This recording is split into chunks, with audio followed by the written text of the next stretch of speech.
जे कृष्ण जे गौरांग से जगन्नाथ महाप्रभु पतित मान को उद्धार करने ए धरा पृष्ठर अवतरण करिसेंति करुणा अवतार है।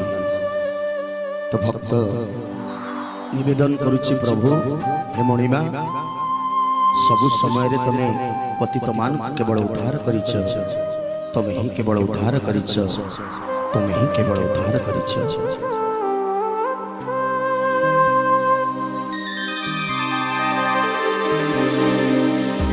गौरांग